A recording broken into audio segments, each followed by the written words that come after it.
Shawn எப்படி joke சொல்லுவார்னா, நீங்க ஒண்ணு பயங்கரமா கீழ விழுந்து சிரிக்கலாம். அப்படி இல்லன்னா தெரிச்சு ஓடலாம். அந்த மாதிரி ஒண்ணு பயங்கர மொக்கையா இருக்கும். இல்ல பயங்கரமா இருக்கும். 2ல ஏதாவது ஒண்ணு இருக்கும். இல்லை ரொம்ப மொக்கையாக தான் இருக்கும்.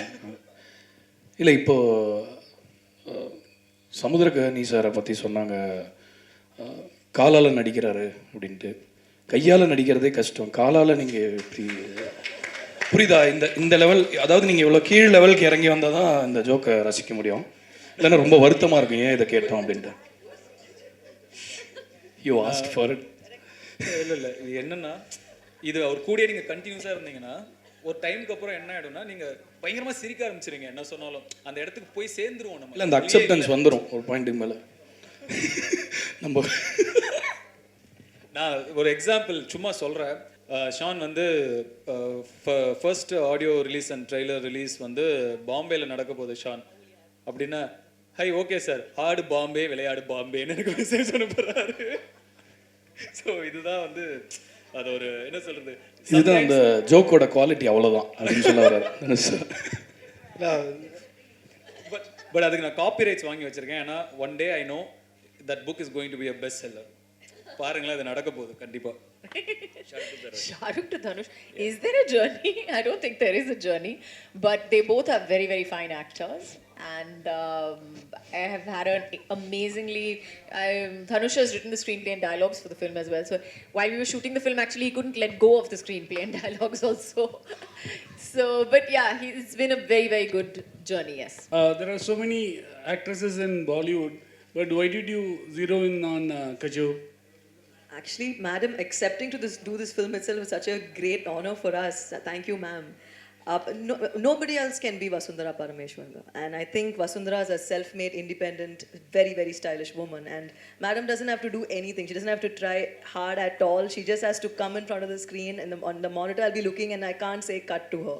So she's amazing, and nobody else can be Vasundhara Parameshwaran. எனக்கு இன்னும் அதற்கான விடை இல்லை. நான் இன்னும் எழுத ஆரம்பிக்கலை, எழுத போகிறேன். அண்டு இரண்டாம் பாகத்துடைய தொடர்ச்சியாக தான் நிச்சயமாக மூன்றாம் பாகம் இருக்கும்.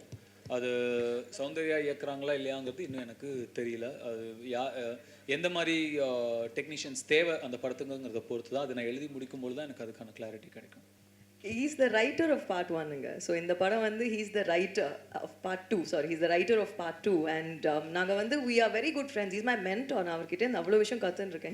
He's a senior to me, and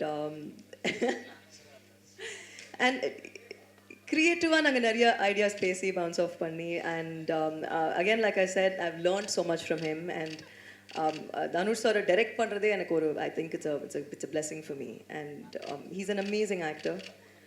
Creative differences இருந்திருக்கு, but then at the end of the day படத்துல என்ன வருதோ அதான் important. So we've all worked only for the product. ரொம்ப நன்றி இந்த கேள்வி கேட்டதுக்கு. விஐபி பார்ட் 1 அந்த படத்துடைய கதை, அந்த படத்துடைய எமோஷன், அந்த படத்துடைய கதாபாத்திரங்கள் நடந்து கொண்ட விதம், ரகுவரனுக்கு அப்போ வேலை இல்லை, அவன் ஒரு யூத்து, அவன் ஒரு யங்ஸ்டர், அவனுடைய இது பல்ஸ், அதெல்லாம் வந்து எனக்கு அனிருத் கிட்ட இருந்து கிடைச்சிது அந்த டைமில். அந்த கதைக்கான சத்தங்களும் இசையும் அந்த கதைக்கான சென்சிபிலிட்டிஸும் அன்னைக்கு அனிருத் கிட்ட இருந்து எனக்கு கரெக்டாக எனக்கு கிடைச்சிது, கரெக்டாக இருக்கும்னு எனக்கு அப்போ தோணுச்சு. பார்ட் 2ல் ரகுவரன் ஒரு கல்யாணம் ஆனவர், எல்லாருமே வந்து எமோஷ்னலாக ஒரு தாயை இழந்தவர், ஒரு தந்தை வந்து தாயாகவும் தந்தையாகவும் ஒரு வீட்டை பார்த்துக்கிறவர், இந்த மாதிரி எல்லாருமே எமோஷ்னலாக மெச்சூராக இருக்கிற ஒரு ஏரியாவில் இருக்கிறாங்க. எனக்கு வேறு விதமான ஒரு சத்தமும் வேறு விதமான ஒரு இசையும் வேறு விதமான ஒரு சென்சிபிலிட்டிஸும் இந்த கதைக்கும் இந்த கதை களத்திற்கும் நடக்கும் உலகத்திற்கும் இருந்தால் நல்லா இருக்கும்னு சௌந்தர்யாவும் ஃபீல் பண்ணாங்க, நானும் ஃபீல் பண்ணேன். அதனால தான் அதே மாதிரி நம்ம பார்க்கும் விதமும் வேல்ராஜ் சார் வழக்கமாக வேல்ராஜ் சார் பண்ணுவார், பட் வேல்ராஜ் சார் இல்லாமல் வேற ஒரு விதமாக வேற ஒரு உலகம் புதுசாக வரப்போகுது, வசுந்தராங்கிற ஒரு உலகம் புதுசாக வரப்போகுது. அதனால வேற ஒரு கோணத்தில் நம்ம இந்த உலகத்தை பார்த்தாலும் நல்லா இருக்குங்கிறதுனால தொழில்நுட்ப கலைஞர்கள் 3 பேருமே, சீஃப் டெக்னீஷியன் சொல்லப்படுற 3 பேருமே வந்து அதனால தான் வேற எசன்ஸ் வேணுங்கிறதுக்காக கொண்டு வந்திருக்கோம். வேற எதுவும் நீங்கள் எதிர்பார்க்குற மாதிரி இல்லை.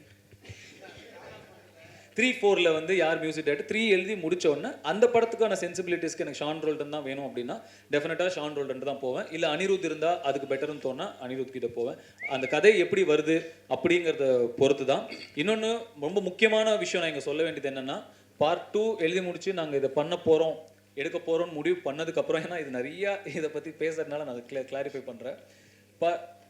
பார்ட் 2 எடுக்க போகிறோம் முடிவு பண்ணதுக்கப்புறம் ஷான் தான் அதுக்கு இசையமைக்க போகிறாருன்னு பண்ணதுக்கப்புறம் நாங்கள் எல்லாம் டிஸ்கஷனில் உட்காரும்போது நான் சொன்னேன் பார்ட் 1 வேற உலகம், பார்ட் 2 வேற உலகம். ஸோ அதில் இருந்த எந்த இசையும் இதில் வேண்டாம், புதுசாக ஒரு உலகத்தை உருவாக்குவோம் அப்படின்னு நாங்கள் பேசும்பொழுது ஷான் சொன்னார், இல்லை சார், பார்ட் 1 இருக்கிற அந்த உலகத்தை நினைவு கூற வேண்டிய விஷயங்கள் பார்ட் 2ல கண்டிப்பாக இருக்கணும், அது மஸ்ட்டு.